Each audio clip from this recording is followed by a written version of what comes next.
The Republic P-47 Thunderbolt entered service in 1943 with specifications that impressed on paper. It was the heaviest single-engine fighter of the war, weighing over 7 tons fully loaded.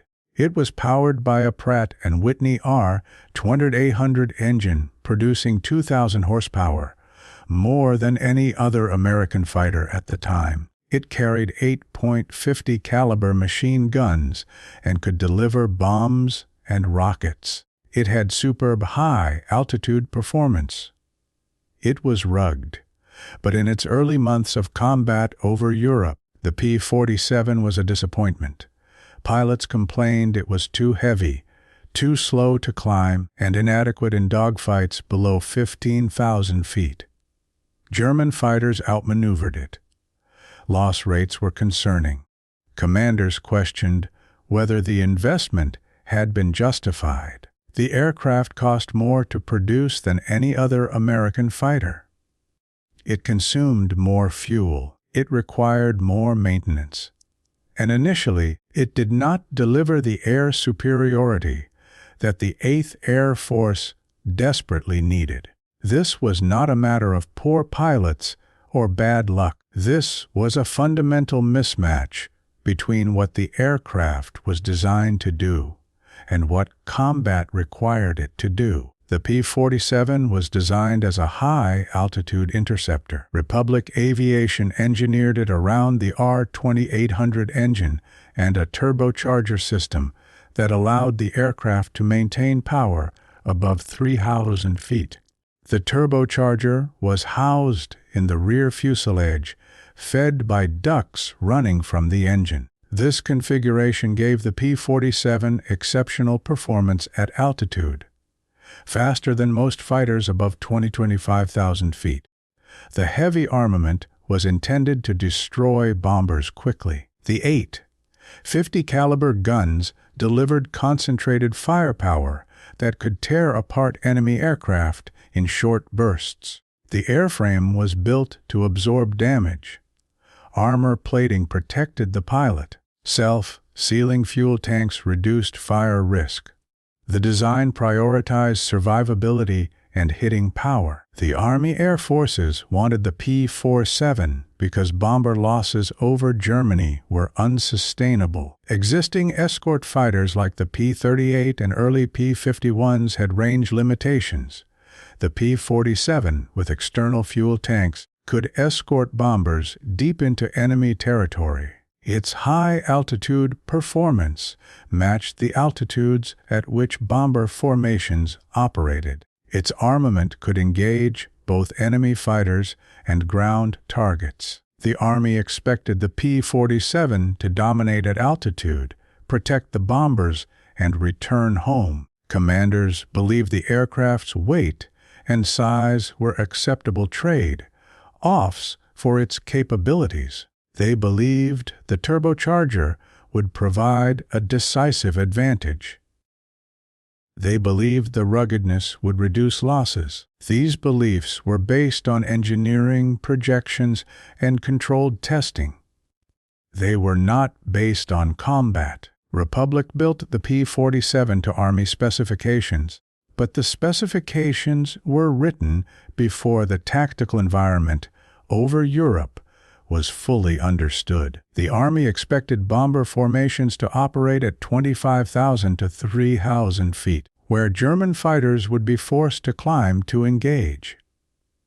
The P-47 was optimized for that scenario, but combat evolved, Luftwaffe tactics changed, and the P-47 had to operate in conditions its designers had not anticipated. The European theater in 1943 demanded long-range escort missions in contested airspace. Bomber formations penetrated deep into Germany, often beyond 500 miles from base. Luftwaffe fighters attacked aggressively, using altitude advantages and coordinated tactics.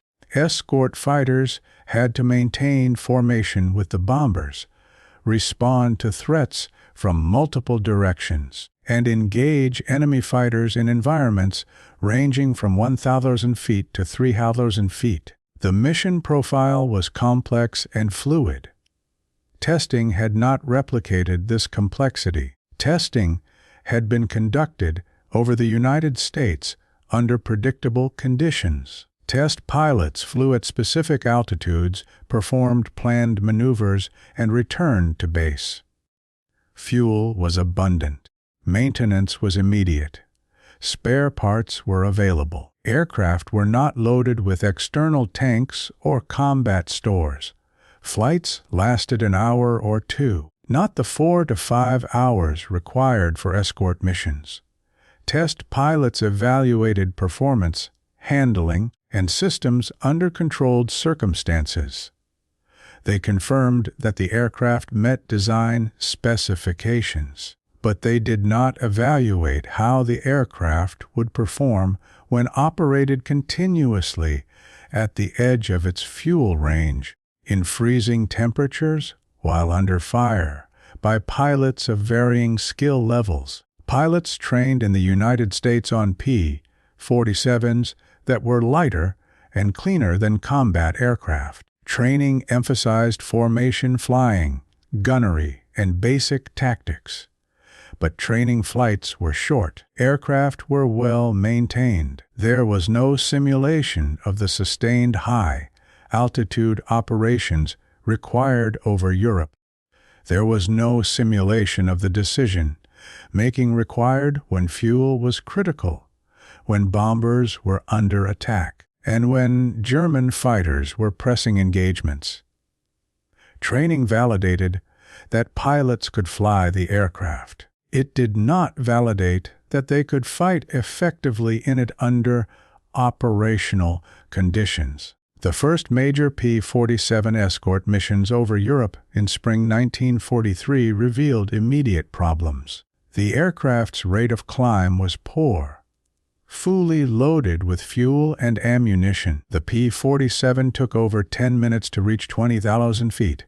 German Bf-109s and Fe-190s could climb faster. They could position themselves above the P-47s, engage from advantageous positions, and dive away before the heavier American fighters could respond. Pilots reported that the P-47 felt sluggish below 15,000 feet. Turn performance was inferior to German fighters at low and medium altitudes.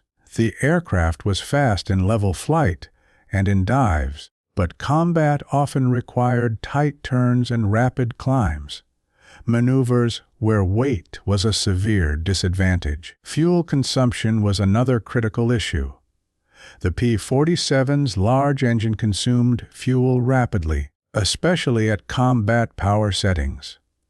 Pilots had to manage fuel carefully during escort missions. External drop tanks extended range, but they also increased drag and reduced performance until they were jettisoned. The decision of when to drop the tanks, too early and range was insufficient, too late and performance was compromised, became a tactical calculation that pilots had to make under pressure. German fighters learned to attack before the P-47s dropped their tanks, exploiting the performance penalty. On one of the early missions, a P-47 group escorting bombers to the Ruhr was engaged by Fe-190s at 18,000 feet. The German fighters attacked from above, made one pass, and broke away in dives. P-47 pilots attempted to pursue, but could not match the acceleration of the lighter enemy aircraft in the dive or the climb back to altitude. Several P-47s were damaged. One was lost. The bombers they were escorting suffered losses because the escort could not effectively counter the attacks. Debriefing reports were blunt. The P-47 was not performing as expected. Pilots were frustrated. Commanders were concerned. The P-47's weight was the root of most performance issues. At over 420,000 pounds with full fuel and external tanks, the aircraft had the highest wing loading of any fighter in service.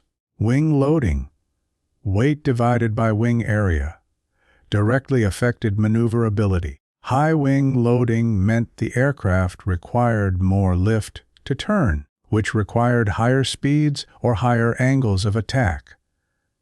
At lower altitudes and lower speeds, the P-47 could not generate enough lift to match the turn rates of lighter fighters. The Fu-190 and Bf-109 had lower wing loading and could out-turn the P-47 in most situations below 2,000 feet. The turbocharger, which provided the P-47's high altitude advantage, was a liability at lower altitudes. The system was complex and added weight.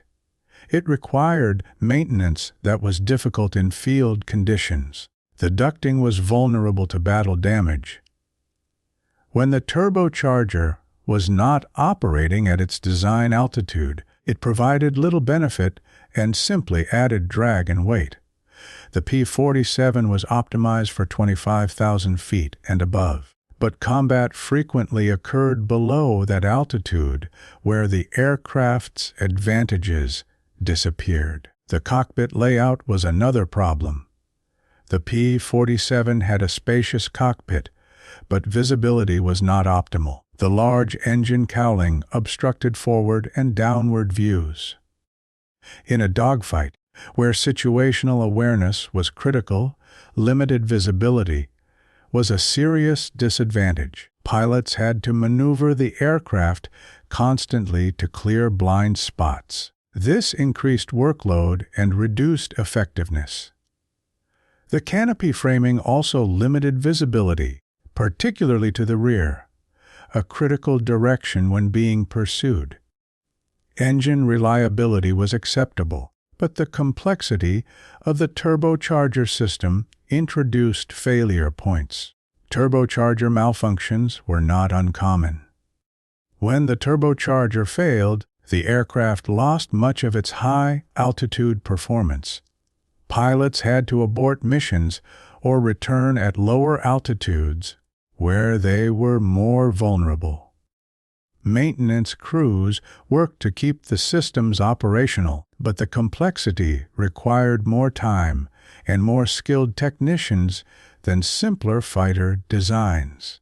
Testing had not exposed these limitations because test conditions were ideal. Test pilots flew at altitudes where the P-47 performed well. They did not engage in extended combat maneuvering at low altitude. They did not operate with degraded systems or battle damage. They did not manage fuel to the edge of the aircraft's range. The test program validated that the design met its specifications, but the specifications were based on assumptions about how the aircraft would be used, and those assumptions were not fully accurate. The interaction between weight, wing loading, and altitude performance created a tactical problem. The P-47 was effective at high altitude but vulnerable at low altitude. German fighters exploited this by initiating attacks from above and disengaging in dives or climbs that the P-47 could not match. The P-47 pilots had to remain at high altitude to maintain their advantage, but that limited their ability to protect bombers when attacks came from below or when bombers were hit and forced to lower altitudes. The aircraft's design confined it to a specific tactical envelope. Outside that envelope, it was at a disadvantage.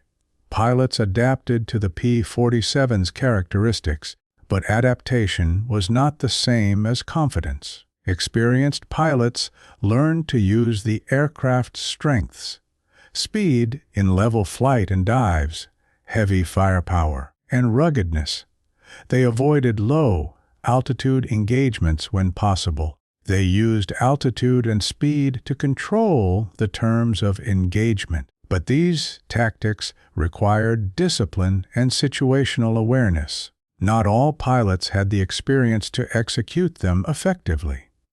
Newer pilots, facing aggressive and experienced Luftwaffe opponents, struggled. Loss rates among less experienced P-47 pilots were higher than acceptable. Some pilots requested transfers to P-51 units when that option became available.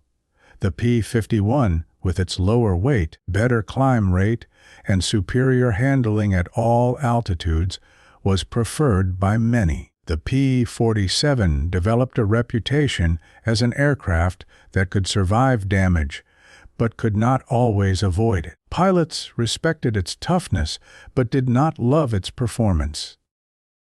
This was a significant morale issue. Confidence in one's aircraft is a factor in combat effectiveness. When pilots doubt their equipment, their performance suffers. Commanders faced a dilemma. The P-47 was in production. It was available in numbers. Alternatives were limited. The P-51 was not yet available in sufficient quantities to replace the P-47. Commanders had to continue using the P-47 while acknowledging its limitations. Tactical orders were revised to emphasize the P-47's strengths. Missions were planned to keep P-47s at high altitude whenever possible. But tactical flexibility was constrained. The aircraft dictated the tactics rather than tactics driving the aircraft. By late 1943 and into 1944, modifications were implemented. Later P-47 models had improved engines, better cockpit visibility, and refined systems. The introduction of paddle blade propellers improved climb performance. Water injection increased engine power for short periods. These changes helped, but they did not fundamentally alter the aircraft's characteristics. The P-47 remained heavy and remained optimized for high-altitude operations. As the P-51 became available in numbers, the P-47 was increasingly assigned to ground attack roles, where its ruggedness and heavy armament were valuable, and its poor climb rate was less critical. In the ground attack role, the P-47 excelled. It could absorb significant anti-aircraft fire and return to base. It could carry substantial bomb and rocket loads. Pilots conducting ground attack missions appreciated the aircraft's survivability, but this was an admission that the P-47 had not succeeded in its original role as a high-altitude escort fighter. It had been reassigned to a role where its weaknesses mattered less. The P-47 remained in service for the duration of the war and beyond. It saw action in the Pacific and in other theaters. It contributed to the Allied victory, but its early reputation as a disappointment never fully disappeared. The aircraft had been expensive to develop and produce. It had required extensive modifications. It had forced tactical compromises, and it had been outperformed by the P-51 in the role for which it was originally intended. The P-47 Thunderbolt was not a failure in absolute terms. It was a failure relative to expectations. It was designed to dominate at high altitude and did so. But combat required more than high-altitude performance. It required agility, climb rate, and effectiveness across a range of altitudes. The P-47 delivered some of these, but not all. The gap between design intent and operational requirement was never fully closed. The aircraft succeeded when used within its limitations. It struggled when those limitations were exceeded. That distinction mattered. The investment in the P-47 was justified only because no better alternative was immediately available. Once a better alternative, the P-51 was fielded, the P-47's shortcomings became impossible to ignore. The aircraft's legacy is one of eventual success in roles other than the one it was designed for. That is not the mark of good design. That is the mark of expensive compromise.